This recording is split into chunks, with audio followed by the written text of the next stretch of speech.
Professor Karrar is Vice President of Nile University in Sudan. He's also has been Chairman of the Medical Council. And I see, sir, you've got an FRCP and an FRC Pediatrics as well, which means that you had some training in this country. So thank you very much. Would you take it, Joel? I thank you all for attendance, and I thank the organizers and Queen Mary University for offering me the chance to do this presentation. So, thank you for attending, and thank you for the invitation. This presentation is going to be about sustainable development in general education in Sudan. Maybe some people would wonder, why are we talking about the basic education in an association of sustainable development goal-friendly association? And the cause is obvious. You cannot separate the two. These are the people who are going to go to university and they are the future. Now, the second thing is that it looks like a local national problem. However, within the context, the socio-economic context, this is a sharing of an experience that is quite common in all the developing countries. We have to remind ourselves of the Social Development Goal 4, which asks to ensure inclusive and equitable quality education and promote lifelong learning for all. The presentation will share and reflect on the challenges posed by the local country context on achieving the developmental goal 4. It provides a brief overview of general education in Sudan, identifying the main weaknesses and challenges, and it proposes an alternative approach to respond to national socio-economic developmental needs. Now, education development in Sudan during the last 50 years has achieved a rapid expansion in institutions and number of learners. It has done little to improve the quality of education or to modernize its outcomes, nor to meet the rapid changing needs of socioeconomic development within the national context. It failed to respond to rapidly evolving changes and demands at societal level, locally, and to adapt to global trends in strategies and policies leading to better quality educational outcome. Now, the national context is essential so that we can know the challenges. The educational phases in Sudan, the pre-primary level is not compulsory, where children enter the kindergartens at 4 years for 2 years. The primary level is compulsory education and starts at the primary level designed for children aged 6 to 13. The level lasts 8 years, 1 to grade 8. The secondary level is 3 years. The first 2 are common to all students. The last year, the students can choose between arts and sciences. Higher education is looked after by the Ministry of Higher Education, which is responsible for the university education. Now, Sudan currently has one of the biggest number of out-of-school children in the Middle East and North Africa. UNICEF and UNESCO estimate that there are more than 3 million children between the age of 5 and 13 years who are not attending schools. In addition, through primary school enrollments, though the primary school enrollment stands at 76%, secondary school enrollment is only 28%. Nearly 3 million, as I said, are not enrolled in the educational experiences. The literacy rate dropped down actually to 24%. It was actually 50% at 2016. Now, poverty and poor funding, poor prioritization governs actually the whole context of the scene. In 2018, less than 15% of the general domestic product went towards education in Sudan. That is similar, maybe a little bit lower than what is offered for health, actually. Sudan has worked towards major education legislative reforms in the past decades. The education is free by law. However, many schools and universities charge excruciating fees throughout the school year, making schools too costly for children below the poverty line. Furthermore, the quality of education suffers due to lack of funding. Now, the low government expenditure is 1.3 of the gross domestic product. That's about 11% of the total public expenditure on education, resulted in an inadequate number of schools, shortage of qualified teachers, and inadequate facilities in schools with regards to the learning environment and scenes. That is just a visual impression of most of what you are going to see in the rural areas. Enrollment rates are 37.1 in 2009. It rose to 42.8 in 2016. A better improvement, yet more than half the children are not there.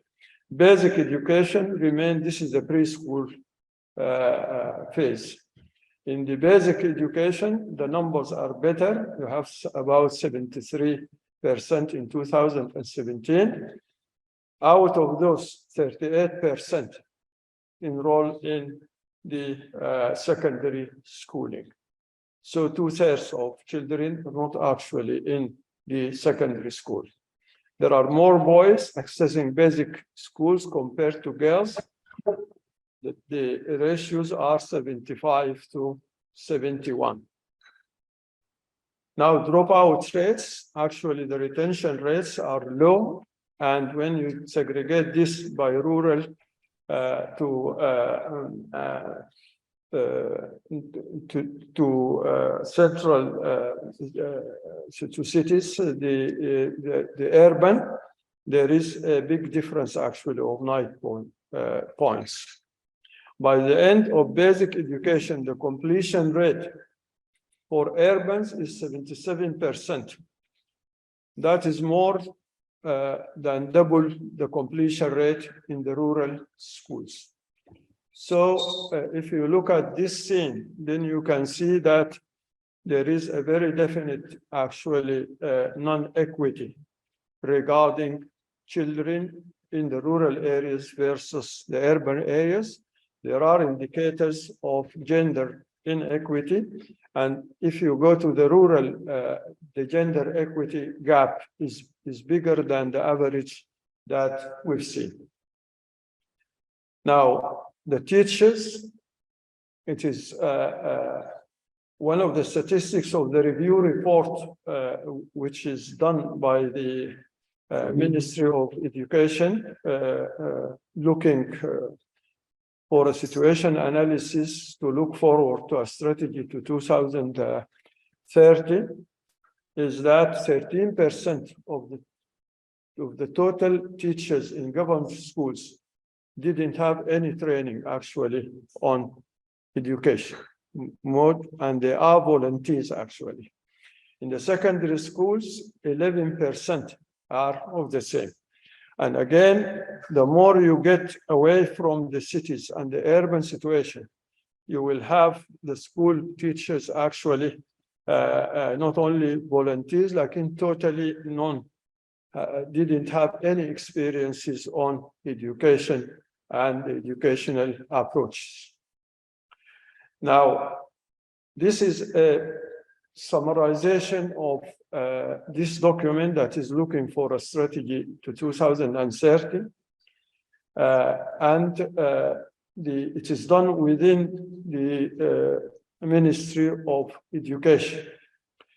And the summary for their policy priorities is that they want to increase access to preschool, to enhance quality delivery in preschool programs, to enhance retention in basic education, and to improve quality in basic education.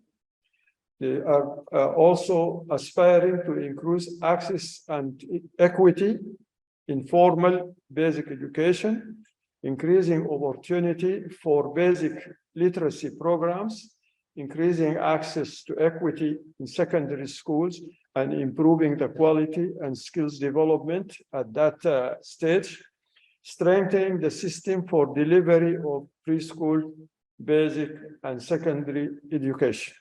And if we look at these sort of priorities, they are focusing mainly on equity, like also the last set is trying to look at the quality issue.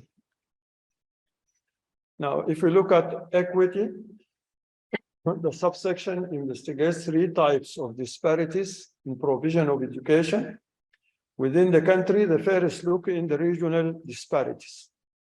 Well, actually, if you analyze the number of schools and teachers and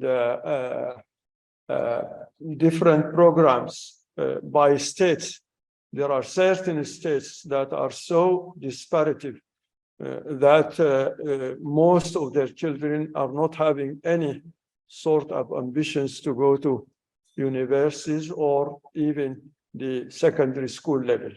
And these are few states that are either plagued by internal conflicts, or there are states that have some social sort of approach to that doesn't think education is a priority for children. The different, the second equity issue is the social disparity. Many of us who are actually lucky enough to have the educational system in the 60s and beginning of the 70s wouldn't have been there in any of the universities if they are now confronted with the socio-economic divide. Right now, poor socioeconomic classes cannot afford actually the educational expenses actually for even the government school. If you look at the school certificate, the list is the 100 actually top 100 students. Usually 70% of them are from Jazeera and from Khartoum. That didn't used to be the pattern earlier on. Actually, you will have a Burgeg, you will have a Golid, you will have Maridi actually, and you will have Fashir are top schools in the school certificate. However, right now, if you don't spend a lot of money on supporting the students, and it's a matter in some of the specialties, 12 million for the hour, actually, for a group of students in private tuition. And that is why you are getting actually a number of schools that are always there all the time because their families can afford actually the private tuition and they can afford the costly school. Now, again, poverty is the main cause that a number of children will not actually aspire to or have the ability to go to the schools. The other disparity is the rural geographical disparity, and then the gender disparity. Now, poor school retention and learning outcomes in basic education come from a complex of mutually reinforcing patterns of disadvantages, including poverty, geographical disparities, gender inequities, disabilities, conflict, and displacement. And this is now actually affecting a lot of the states where there are internal conflicts, leading to internally displaced populations. Right now in Sudan, it is estimated that we have something between 2 to 2.5 million internally displaced, actually, populations due to conflicts in different areas of the country. At the same time, we are hosting 2 million of refugees from other places. The states with the lowest enrollment rates were those affected by conflict and displacement. And this is a figure of one of the schools in Khartoum itself, actually. And that is where people came to the peri-urban areas to have all the scholar problems as a social barrier. Now, again, this is one of the schools. It's for girls, and actually it is in somewhere in Baddafi, Sudan, where that is a class, actually, and that is a teacher standing there, and you can see the makeshift actually hosting. Now, these are the references, and there are two important ones: the Educational Supports Plan 2018 to 23. This is done by the ministry itself. UNICEF Sudan had its report in 2018 on global thematic report. And then we have another important, actually, reference of a study on the planning format. How do people there make their decisions for the and that is an article which is quite interesting, and it shows that there are different centers which are conflicting actually in trying to do the strategic planning of the different phases of education. Now, the main contribution here aims to advocate for a vision of educational reform within the sociocultural challenges in Sudan through prudent use of resources, drawing attention to preschool education, restructuring the educational pyramid, and linking general education to the framework of sustainable development. The justification is responsiveness and alignment of national development strategies, challenge of poor funding and limited resources, the need for reform in existing inverted educational pyramid, and attention to the challenges of human resources needs, preschool education policies and its needs, and the standards of quality in education. The main weaknesses and challenges is uncertainty of methods and partnerships for national education planning, the eternal poor funding and low prioritization, and the limited resources, the challenges of the educational environment and needs for vulnerable social groups, for the challenges for teacher training and socioeconomic aspiration and needs. The high turnover and mobility of teachers internally, and the immigration of the highly qualified and experienced teachers and trainers, the private public school challenges and its impact on equity issues, the dropout of teachers from the teaching profession, and the non-qualified teachers bridging the gap at almost all states. We look at the preschool education, although awareness of the importance of preschool education was late to be realized and policies were introduced. However, it remains restricted to large cities and very few states, non-accessible to poor and marginalized population, poor stimulation and educational environment, poor stimulation and educational, non-qualified and poorly trained teachers, and non-affordable high-quality private sectors. Now, here we have to mention that there are a number of universities that has actually introduced the psychology graduates who are incited to run this phase. Maybe Al-Ahfad would stand out as one of the very socially responsive universities in that. But however, you would see that there is a big difference between the big cities and the rural area where nobody is thinking actually of a preschool education.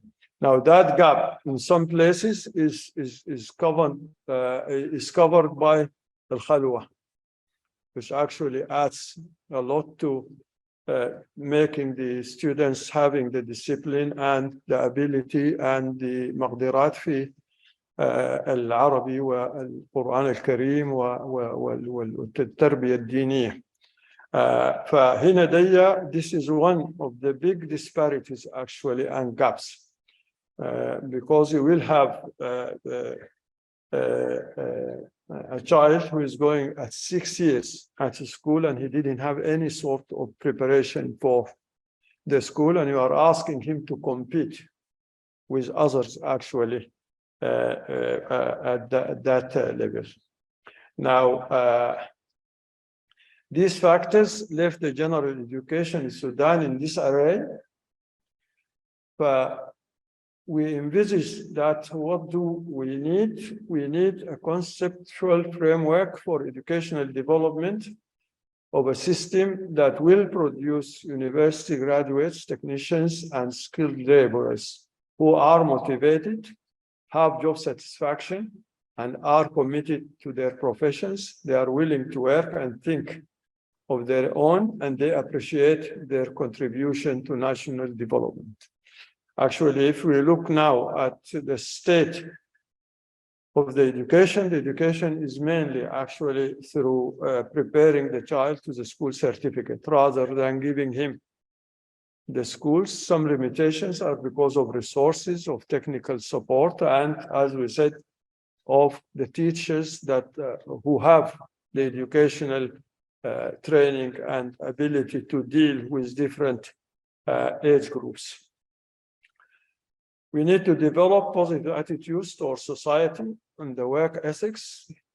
Maybe this was the main actually strength of the civil service in Sudan actually. Time ago, في النقل الميكانيكي في a number of vocational training centers, في very well-regulated actually schools and well-governed, and people had actually the commitment, the motivation, and the work ethics, and appropriate knowledge and skills to move into more advanced educational training, the ability of original thinking and original ideas, leadership skills to contribute to social work, good command of at least one foreign language.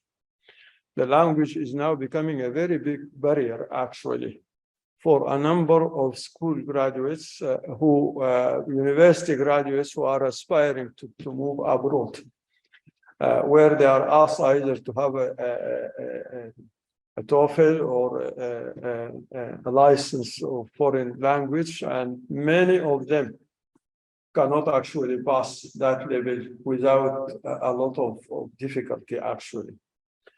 Good command competencies in the use of ICT. ICT is now the tool that launches you into the future, actually. And if you don't have it, like myself, then you get roaming around the metro stations and other places asking for people to help you.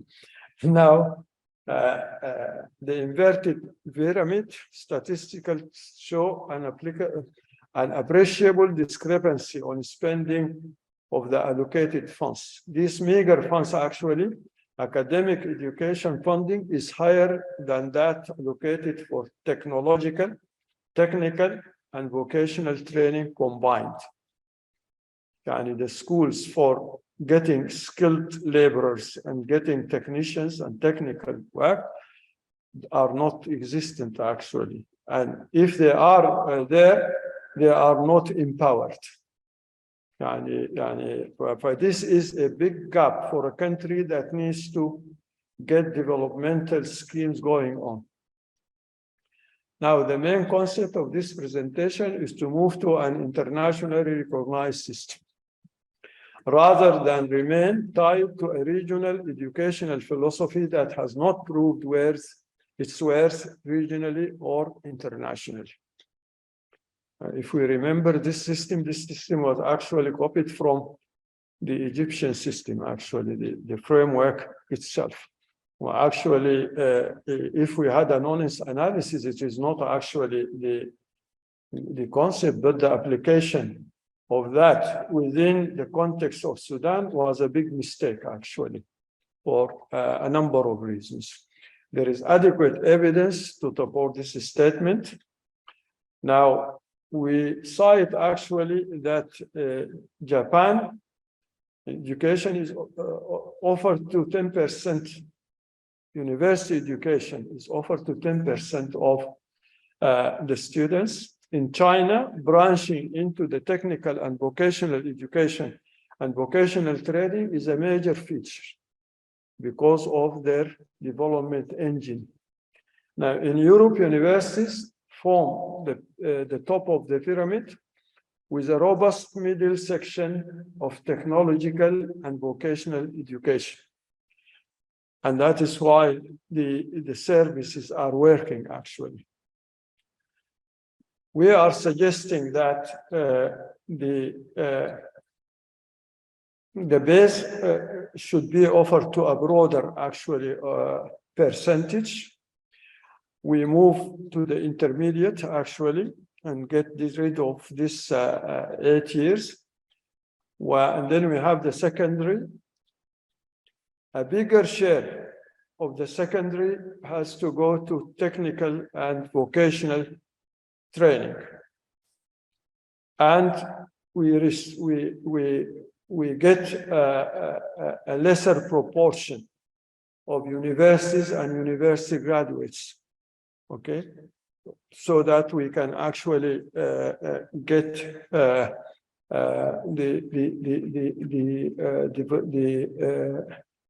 socioeconomic development projects needs for skilled workers and higher technical staff. Now we end on that. In spite of our difficulties, Sudan is known for its resilience. And actually, this is a family. You can see the tea there, and she is preparing her child to go for the kindergarten. And she is hoping that they will go into the future with the right technical and ICT tools. And we believe that we can do it if we have good leadership and good prioritization. Thank you very much indeed. Thank you. Thank you very much, Professor. Thank you very much.